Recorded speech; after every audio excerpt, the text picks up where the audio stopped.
자, 해봅시다. 어제 배웠던 거는, 요청을 보내는 방법 두 가지를 배웠어요. 두 가지 방법 어떤 게 있다 그랬죠? 네, 게시랑 포스트가 있다 그랬죠. 그래서 어제 포스트로 처리하는 방법, 게시로 처리하는 방법 둘 다 배워봤고요. 한번 실행해보죠. 요 통계. 뭐 10이든 11이든 상관없습니다. 10의 기능을 따로 배울 생각은 없다고 했죠. 자, 여기 오셔서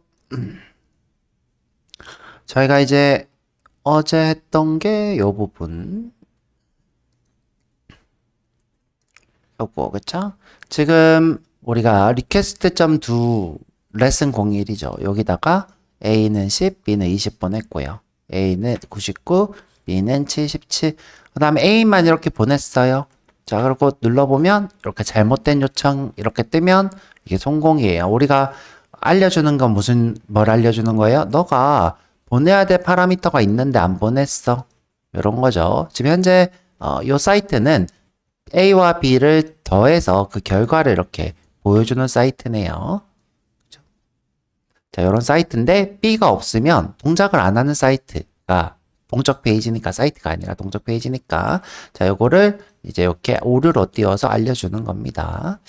자, 그 다음에 우리가 포스트 요청 처리를 하기 위해서 양식을 이렇게 만들어 봤고요. 양식. 자, get과 post는 차이점 면접 준비 꼭 하셔야 된다고 했어요. get은 URL로, 그다음에 post는 양식 데이터로 요청 헤더에 파라미터를 포함시켜서 보낸다 그랬죠. 보는 방법은 어떻게? 마우스 오른쪽 검사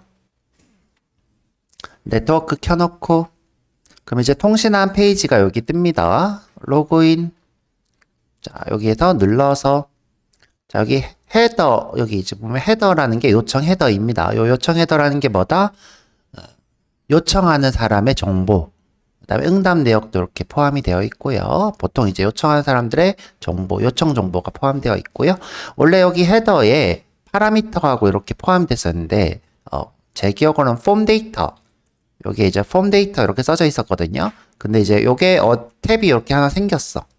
헤더인데 페이로드 이렇게 탭이 하나 생겼고요. 여기 눌러보면 이렇게 보낸 데이터가 이렇게 포함되어 있는 걸 볼 수 있고 요거는 이제 크롬에서 이렇게 정렬을 해드린 것 뿐이고 실제로 이렇게 뷰 소스 눌러보면 이렇게 쿼리 스트링이랑 똑같은 형태인 걸 볼 수 있습니다.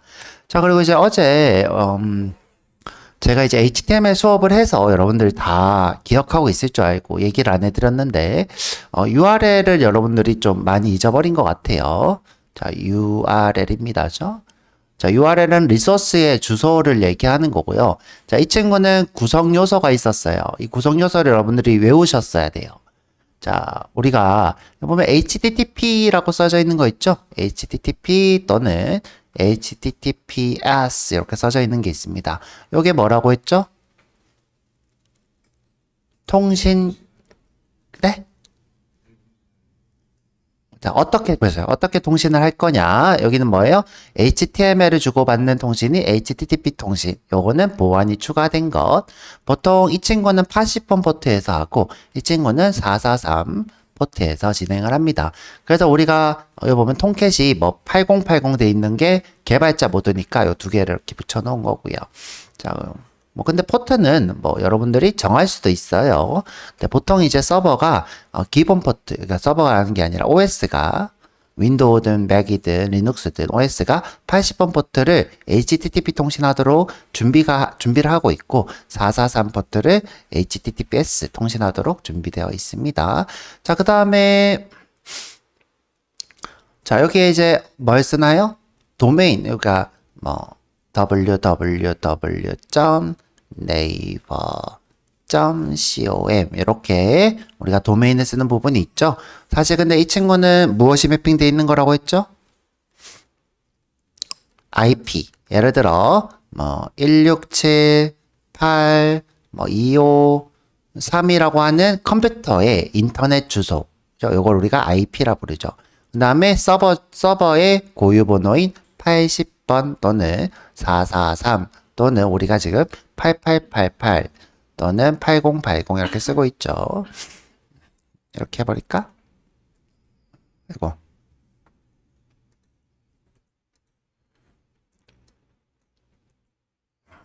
이렇게 하지 먹었죠? 8080. 자, 이렇게 서버. 이건 서버 프로그램 위치. 그 다음에 이게 컴퓨터 위치가 됩니다. 여러분들이 이제 컴퓨터를 인터넷상으로 이렇게 랜선을 꽂으면 뭐가 생긴다? IP 주소가 생긴다. IP 주소. 내 컴퓨터의 IP를 보는 방법은 여러 가지가 있는데 인터넷이 있다면 여기서 내 IP 보기 이렇게 검색해 보는 것도 방법이에요. 어떻게? 내 IP. 자, 그러면 이제 내 IP 확인 이렇게 뜨죠. 그러면 이게 내 컴퓨터의 IP가 됩니다. 물론 여러분은 개발자니까 리눅스 명령어를 써서 IP를 검색하겠지만 이렇게 브라우저로 보는 방법도 있겠죠. 이게 내 컴퓨터의 고유 IP고요. 그 다음에 아까 얘기했던 것처럼 이게 프로그램, 서버 프로그램의 위치가 되겠죠. 자, 그래서 이게 프로토콜 규약, 이게 서버의 위치, 주소, 서버 주소라고 부릅니다. 서버 주소. 이거. 자, 이거를 조금만 이렇게 옮길게요. 자, 그 다음에 뒤쪽에 이제 하나 더 쓸 수 있는데 이렇게 하고, 자, 뭐 내가 예를 들어 뭐 detail.do 이렇게 했어요. 자, 그러면 이거는 무슨 뜻이에요? 이 서버에 있는 리소스를 찾는 거예요. 리소스. 이 친구를 우리가 다른 말로 뭐라고 불렀죠? 경로, 패스, 경로 이렇게 불렀어요. 이 친구가 패스, 이게 서버 주소, 서버에 있는 리소스의 위치. 자, 그 다음에 우리가 이제 배우고 있는 요 물음표, 요거를 뭐라고 부른다고요? A는 10. 요것이 쿼리 스트링. 자, 쿼리 스트링은 자, 이 패스가 어떤 리소스일 때만 동작한다 그랬죠? 자, 이 패스에 있는 리소스는 두 종류가 있어요. 어떤 종류가 있어요? 정적 리소스와 동적 리소스가 있다고 했어요. 정적 리소스는 HTML, CSS, JS 같은 또는 이미지도 있겠죠? JPG. 자, 이런 것들이 정적 리소스고, 자, 동적 리소스는 우리가 지금 쓰고 있는 누구? 서블릿입니다. 그죠? 이런 동적 리소스가 동적으로 동작할 때 쓰는 것이 쿼리 스트링입니다. 그래서 요거 외우셔야 됩니다. 규약, 주소, 그 다음에 리소스, 패스, 그냥 패스라고 부르고 쿼리 스트링 요거 외우셔야 되고요. 자, 우리 JDBC 할 때도 유사한 거 했어요. 어떻게? JDBC 통신을 할 거다. 오라클로 통신할 거다. 그죠? 그 다음에 드라이버는 요거다. 그 다음에 어떻게 해요? 주소를 여기다 쓰죠. 우리는 로컬호스트 썼는데 로컬호스트 내 컴퓨터 안 실제로 이 친구는 127.0.0.1이었죠. 그 다음에 여기서 포트 썼었죠. 1521 요게 오라클 고유 번호. 그 다음에 여기다가 XE PDB1 이렇게 써줬죠. 이런 식으로. 자, 그래서 요것도 뭐예요? URL입니다. 자, 이 친구는 어떤 걸 접속하는? 데이터베이스를 접속하는 URL이죠. 데이터베이스를 접속하는 URL. 자, 이런 식으로 우리가 URL들을 여러 개를 봤고요. 요것들을 다 여러분들이 알고 계셔야 돼요. 선생님, 오늘 배운 기억이 없는데요? HTML 수업 때 배웠습니다. 기억 안 나면, 자, 여기 좀 정리를 좀 해드리죠. 뭐, 그죠? 기억 안 나면 정리해드리면 되고요.